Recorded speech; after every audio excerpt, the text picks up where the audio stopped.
Hello guys, welcome back to my channel. Last vlog లో మనం దిరాంగ్ local sight seeing చూసాం కదా, కానీ టైం సరిపోలేదు కాబట్టి మనం దిరాంగ్ మొనాస్ట్రీ చూడలేకపోయాము. నైట్ హోమ్ స్టే కి రిటర్న్ వెళ్ళిపోయి పడుకున్నాము. అందుకని నెక్స్ట్ డే మార్నింగే మేము 6:30 కల్లా లేచి ఫ్రెష్ అయిపోయి ఇప్పుడు దిరాంగ్ మొనాస్ట్రీకి వచ్చామన్నమాట. ఈ మొనాస్ట్రీ పేరు తుప్సుంగ్ దార్జే లింగ్ అన్నమాట. ఆ నేమ్ ఈ మొనాస్ట్రీకి దలైలామా ఇచ్చారు. ఆయన 2017 లో ఈ మొనాస్ట్రీకి కూడా విజిట్ చేశారు. అండ్ ఈ మొనాస్ట్రీ ఒక టెంపులే కాదు, ఇది టిబెటియన్ బుద్ధిజం లెర్నింగ్ ఇన్స్టిట్యూట్ కూడా. ఇక్కడ చాలా మంది మాంక్స్ కూడా ఉంటారు. అండ్ ఈ దిరాంగ్ అనేది మన సదర్న్ ఫేస్ ఆఫ్ హిమాలయాస్ లో ఉందన్నమాట. ఈ ఏరియా ఒకప్పుడు టిబెట్ రీజియన్ కిందకి వచ్చేదంట, కానీ 1959 నుంచి ఇది ఒక ఇండియన్ పార్ట్. అందుకే ఈ ఏరియాలో చాలా మంది టిబెటియన్స్ కూడా ఉంటారంట. అండ్ ఇది చాలా పెద్ద మొనాస్ట్రీ అన్నమాట. అండ్ ఇది రీసెంట్ గానే కన్స్ట్రక్ట్ చేశారు. 2007 నుంచి 16 వరకు కన్స్ట్రక్షన్ జరిగిందంట. 2017 లో దీన్ని ఓపెన్ చేశారు. దలైలామా వచ్చి April 5, 2017 లో ఓపెన్ చేశారు. అండ్ ఇది 3 లెవెల్స్ ఉందన్నమాట. చాలా పెద్దగా ఉంది అండ్ చాలా బ్యూటిఫుల్ గా ఉంది. ఇక్కడ నుంచి చూస్తే ఆల్మోస్ట్ మనకి దిరాంగ్ వ్యాలీ మొత్తం కూడా కనిపిస్తోంది. చాలా చాలా కలర్ఫుల్ గా అండ్ చాలా గ్రీనరీతో ఉంది. అండ్ ఇక్కడ చాలా మంది మార్నింగే వాకింగ్, జాగింగ్, ఎక్సర్సైజెస్ అలా అన్ని చేస్తున్నారు అనమాట. చాలా బ్యూటిఫుల్ గా ఉందన్నమాట. అండ్ ఇంతకీ ఇప్పుడు మొనాస్ట్రీ నుంచి వెళ్ళాక మేము తవాంగ్ వెళ్ళాలన్నమాట. ఎలా వెళ్ళాలి అని ఫిగర్ అవుట్ చేయాలి. పబ్లిక్ ట్రాన్స్పోర్ట్, ప్రైవేట్ ట్రాన్స్పోర్ట్ ఇంకా ఏం బుక్ చేసుకోలేదు. అండ్ అక్కడ చూడండి, అక్కడ దూరంగా కనిపించేదే దిరాంగ్ వ్యాలీ అన్నమాట. Very beautiful. అండ్ ఇక్కడ నుంచి మా హోమ్ స్టే పక్కన ఉన్న పెద్ద ప్లే గ్రౌండ్ కూడా కనిపిస్తోంది. మొనాస్ట్రీ బయటే కాదు, లోపల కూడా చాలా కలర్ఫుల్ గా అండ్ చాలా బ్యూటిఫుల్ గా ఉందన్నమాట. మేమైతే ఇక్కడ ఒక 20-25 మినిట్స్ స్పెండ్ చేసాము. అంతా తిరిగి చూసాము, కాసేపు అలా పీస్ఫుల్ గా కూర్చున్నాము. చాలా బ్యూటిఫుల్ అండ్ చాలా ప్లెజెంట్ గా అనిపించింది. 25 మినిట్స్ తర్వాత మా హోమ్ స్టే కి స్టార్ట్ అయ్యాము. ఇక్కడ ఈ సెంటర్ లో ఆగామన్నమాట, ఆనాస్ బేకరీ సెంటర్ లో. ఇక్కడ ఒక సుమో కనిపిస్తుంది కదా, ఎగ్జాక్ట్లీ అదే ప్లేస్ లో ఒక సుమో ఉండింది.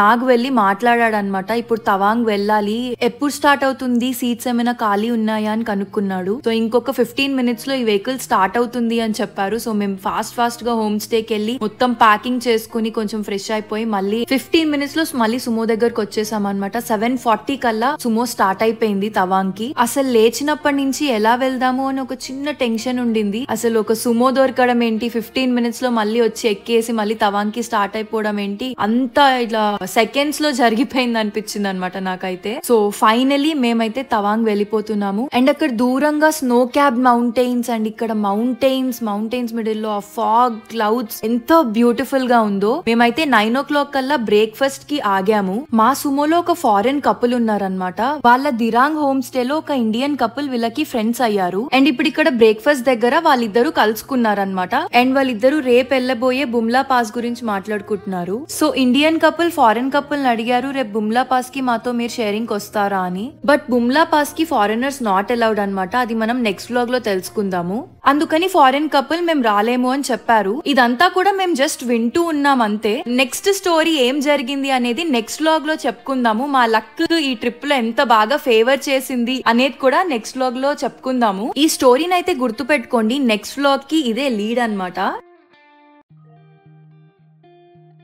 అండ్ బ్రేక్ఫాస్ట్ కి ఒక 30 మినిట్స్ అలా ఆపారు. తర్వాత మళ్ళీ మేము స్టార్ట్ అయ్యాము. అండ్ ఇక్కడ కూడా ఇంకొక చిన్న లిటికేషన్ ఉంది. ఏంటంటే రీసెంట్ గా మార్చ్ 2024 లో PM మోడీ సేలా టనల్ ని ఓపెన్ చేశారు. ఇది వరల్డ్స్ లాంగెస్ట్ బైలేన్ టనల్ అన్నమాట. 13,000 feet above the sea level ఉంటుంది. అండ్ సేలా పాస్ నుంచి 400 meters బిలో ఉంటుంది అనమాట. ఇదే ఆ టనల్. మెయిన్ గా వింటర్ సీజన్స్ లో సేలా పాస్ మొత్తం క్లోజ్ అయిపోతుంది. అందుకని మెయిన్ గా ఈ టనల్ ని కన్స్ట్రక్ట్ చేశారు. వింటర్ సీజన్స్ లో కూడా తవాంగ్ కి ఒక మంచి రీచ్ ఉండాలి. అండ్ ఆల్సో ఆర్మీ వాళ్ళు క్విక్ గా బార్డర్స్ కి రీచ్ అవ్వచ్చు అని చెప్పి టనల్ ని బిల్డ్ చేశారనమాట. టనల్ బిల్డ్ చేయడం చాలా బాగుంది, కానీ ఇక్కడే టూరిస్ట్ కి పెద్ద దెబ్బ అనమాట. 1 hour తగ్గుతుంది ఒకవేళ మనం ఈ టనల్ నుంచి వెళ్తే. సేలా పాస్ నుంచి వెళ్తే ఆ రోడ్ కొంచెం డిస్టర్బింగ్ గా ఉంటుంది, అందుకని 1 hour ఇంక్రీజ్ అవుతుంది అనమాట. సో ఆబ్వియస్లీ పబ్లిక్ ట్రాన్స్పోర్ట్ అందరూ కూడా సేలా టనల్ నుంచే వెళ్ళడానికి ప్రిఫర్ చేస్తారు. ఇదే కొంచెం ప్రాబ్లం అనమాట. మేమైతే ప్రైవేట్ ట్రాన్స్పోర్ట్ కోసం చాలా ట్రై చేసాం చేసాము బికాజ్ మిడిల్ లో సేలా పాస్ అండ్ ఇంకొక 2 సైట్ సీయింగ్ ప్లేసెస్ కూడా ఉన్నాయి తవాంగ్ వెళ్లే రూట్ లోనే, అవి చూసుకుంటూ వెళ్ళాలి అని. కాకపోతే అసలు అవ్వలేదు. ఫైనలీ మేమైతే పబ్లిక్ ట్రాన్స్పోర్ట్ కే రావాల్సి వచ్చింది. కానీ మాకు ముందు పబ్లిక్ ట్రాన్స్పోర్ట్ డ్రైవర్ ఏం చెప్పారు అంటే, మనము డ్రైవర్ ని కొంచెం రిక్వెస్ట్ చేసి కొంచెం మనీ ఇస్తాము అని అడిగితే వాళ్ళు ఒప్పుకుంటారు, 1 అవరే కదా తీసుకెళ్తారు అని చెప్పారు. కానీ మా పబ్లిక్ ట్రాన్స్పోర్ట్ లో మేము ఒక ఫారెన్ కపుల్ కాకుండా ఇంకొక 3 లోకల్ వాళ్ళు ఉన్నారు. సో ఆబ్వియస్లీ లోకల్ వాళ్ళు 1 అవర్ వేస్ట్ చేసుకుని సేలాపాస్ నుంచి వెళ్ళాలి అనుకోరు కదా. సో మా డ్రైవర్ ఏమన్నారంటే, మీరు వాళ్ళని ఒప్పించండి ఆ 3 మెంబర్స్ ని, అప్పుడు నాకేం ప్రాబ్లం లేదు, పర్ హెడ్ 200 రూపీస్ ఇస్తే నేను తీసుకెళ్తాను అని చెప్పారు. సో మేమైతే ఆల్మోస్ట్ బ్రేక్ఫాస్ట్ టైమ్ లో వాళ్ళని అడగడానికి, నేను కాదు ఆబ్వియస్లీ పాపం నాకు ట్రై చేశాడనమాట. వాళ్ళైతే ఫస్ట్ 1 అవర్ లేట్ అవుతుంది వద్దు అన్నట్టు అన్నారు. మేము ఒక 1-2 టైమ్స్ అడిగాము, తర్వాత ఇంకొద్దులే పాపం వాళ్ళని ఇబ్బంది పెట్టద్దు అనుకున్నాం. కానీ సేలా టనల్ వచ్చే ముందు డ్రైవర్ అడిగారనమాట, ఏమైంది మరి లోకల్స్ నొప్పించారా అని. మాకు ఇంకా లోకల్స్ ని ఇబ్బంది పెట్టడం ఇష్టం లేక, వద్దు సేలా టనల్ నుంచే వెళ్ళిపోదాము అని చెప్పాం డ్రైవర్ కి. ఈ లోపు లోకల్సే పర్లేదు వెళ్దాం సేలా పాస్ నుంచి అని చెప్పారు. సో ఫైనలీ మేమైతే అలా పబ్లిక్ ట్రాన్స్పోర్ట్ లో కూడా సేలా పాస్ నుంచి వెళ్తున్నాము. అండ్ అసలు ఈ రూట్ చూడండి ఆల్రెడీ ఎంత బ్యూటిఫుల్ గా ఉందో, ఆ స్నో క్యాప్ మౌంటైన్స్, అసలు ఆ వ్యాలీ అండ్ ఆ క్లౌడ్స్. ఓ మై గాడ్, నిజం చెప్పాలంటే నాకు సేలా పాస్ ఎలా ఉంటుందో కూడా తెలీదు. సో నేనైతే చాలా ఎక్సైటెడ్ గా ఉన్నాను. అండ్ ఇక్కడ చూడండి ఆల్రెడీ స్నో కూడా స్టార్ట్ అయిపోయింది. Oh my god, it's really amazing. So ఇదొక చిన్న టిప్ అని చెప్పాలి. ఒకవేళ కనుక మీరు పబ్లిక్ ట్రాన్స్పోర్ట్ లో వెళ్తే మొత్తం కనుక టూరిస్ట్లే ఉంటే అసలు ఇంకా ప్రాబ్లమే లేదు. కానీ ఒకవేళ లోకల్ వాళ్ళు ఉన్నా కూడా వాళ్ళని కొంచెం రిక్వెస్ట్ చేస్తే డ్రైవర్ తీసుకెళ్తారు. మాకైతే టూరిస్ట్ దగ్గర 200 ఎక్స్ట్రా తీసుకున్నారనమాట పర్ హెడ్, లోకల్స్ దగ్గర తీసుకోరు. అండ్ అసలు అక్కడ చూడండి full of snow and full of snow cap mountains అనమాట. నేనైతే ఎంత ఎక్సైటెడ్ ఉన్నానో నేను చెప్పలేను అసలు. అండ్ ఈ రూట్ లో వెళ్తున్నారు అంటే దానికైతే 100% నాగొక్కడే రీజన్ అనమాట. పాపం చాలా ట్రై చేశాడు అండ్ తనే అందరికంటే ఎక్కువ కోరుకున్నాడు, మనం లేదు సేలా పాస్ నుంచి వెళ్లాల్సిందే అని చెప్పి. అన్ఫార్చునేట్లీ మాకు ప్రైవేట్ ట్రాన్స్పోర్ట్ దొరకలేదు కాబట్టి పబ్లిక్ ట్రాన్స్పోర్ట్ లో కూడా మేమైతే వెళ్ళగలుగుతున్నాము. అండ్ అసలు ఇక్కడ నుంచి వ్యూ చూడండి ఎంత బ్యూటిఫుల్ గా ఉందంటే నేను మాటల్లో చెప్పలేను. ఇక్కడ ఇంత బ్యూటిఫుల్ గా కనిపిస్తోంది, బట్ మాకు బయట అయితే దీనికి 3 టైమ్స్ ఎక్స్ట్రా అన్నమాట. ఒక ప్యూరెస్ట్ ఫార్మ్ ఆఫ్ జాయ్ అన్నమాట. ఈ లొకేషన్స్ ని, ఆ స్నో ని చూస్తుంటే చంద్రముఖిలో ఒక సీన్ ఉంటుంది కదా, నేనైతే అలా అయిపోతున్నాను. అసలు ఎక్సైట్మెంట్ వస్తుంది నాకైతే. స్నోని చాలా ప్లేసెస్ లో ఆల్రెడీ చూసాను, మనాలిలో, షిమ్లాలో, బట్ ఏంటో స్నో చూసిన ప్రతిసారి కూడా ఒక కొత్త ఎక్సైట్మెంట్. బ్యూటిఫుల్ గా ఉంది అసలు. నేనైతే చాలా బాగా ఎంజాయ్ చేస్తున్నాను. అండ్ ఇక్కడ చూసారు కదా వీళ్ళు ప్రైవేట్ ట్రాన్స్పోర్ట్ అనుకుంటా, అందుకని హ్యాపీగా అక్కడ దిగి ఫొటోస్ కూడా దిగుతున్నారు. మా క్యాబ్ లో వచ్చే లోకల్ వాళ్ళు ఆల్రెడీ మాకు చాలా హెల్ప్ చేస్తున్నారు. సో మళ్ళీ ఇంకా మేము ఇక్కడ ఆగి ఫొటోస్ దిగుతాం అలా అంటే బాగోదు కదా. సో డైరెక్ట్ సేలా పాస్ దగ్గరికి అయితే వెళ్ళిపోయి అక్కడ అసలు ఎలా ఉంటుందో చూద్దాము.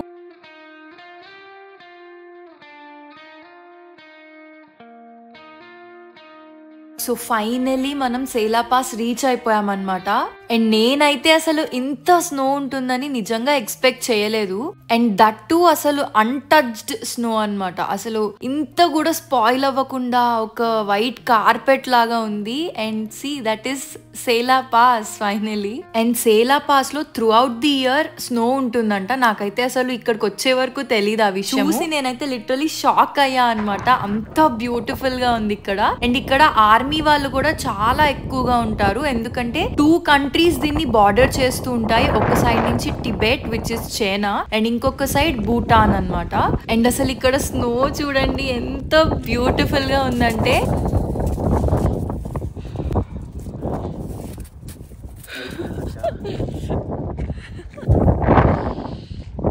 ఫ్రీజ్ అయిపోతుంది.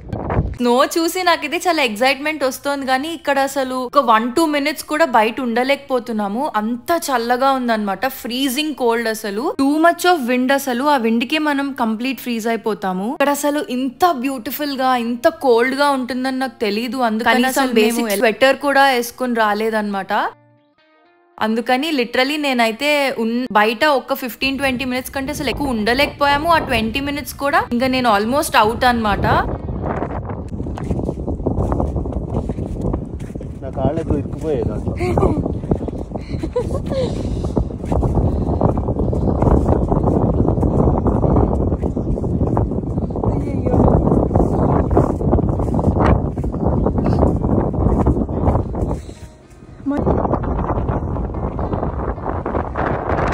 అసలు ఇక్కడికి నిజంగా వచ్చినందుకు చాలా చాలా చాలా హ్యాపీగా ఉందన్నమాట. Wow, just look at that guys.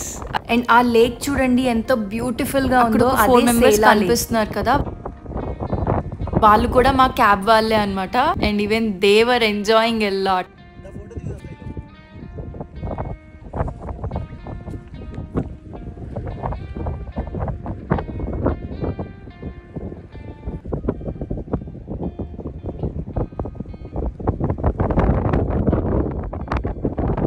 And నేను మీకు ఆల్రెడీ చెప్పాను కదా, మేము ఈ ట్రిప్ కి మార్చ్ ఎండ్ లో వెళ్ళామన్నమాట. ఆ రోజు date April 2nd. So summer లో కూడా ఇంత బ్యూటిఫుల్ గా ఇంత స్నోతో ఉంది. మేమైతే నిజంగా ఎక్స్పెక్ట్ చేయలేదు. 13,700 feet above the sea level ఉంది. సచ్ అ బ్యూటిఫుల్ ప్లేస్ అసలు. అండ్ అక్కడ చూడండి, సగం లేక్ ఆల్రెడీ ఐస్ తో కవర్ అయిపోయి ఉంది అనమాట. అండ్ నాకు తెలిసి ఇక్కడ 2 or 3 degrees అలా ఉంది. అసలు అక్కడ ఐస్ చూస్తుంటే నాకైతే అక్కడికి వెళ్ళిపోవాలని ఉంది. ఆ స్నోలో ఇలా పడుకోవాలని ఉంది అనమాట. అంత బ్యూటిఫుల్ గా ఉంది అసలు.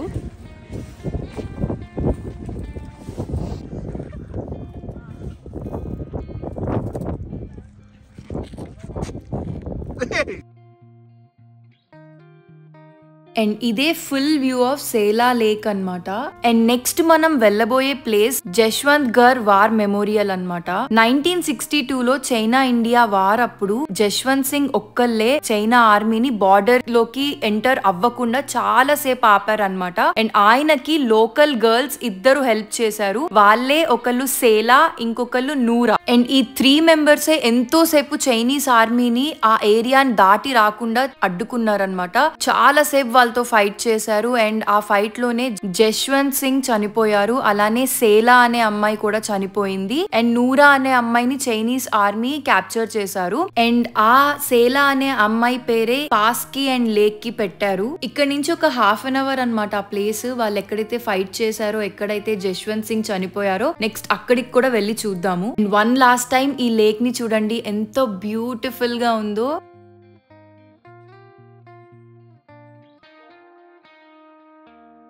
అండ్ ఒకవేళ మీరు దిరాంగ్ నుంచి తవాంగ్ వెళ్తుంటే సేలా పాస్ అస్సలు మిస్ అవ్వకండి. అండ్ మాలా కాకుండా full sweaters, gloves and socks, proper shoes and head cap compulsory తెచ్చుకోండి.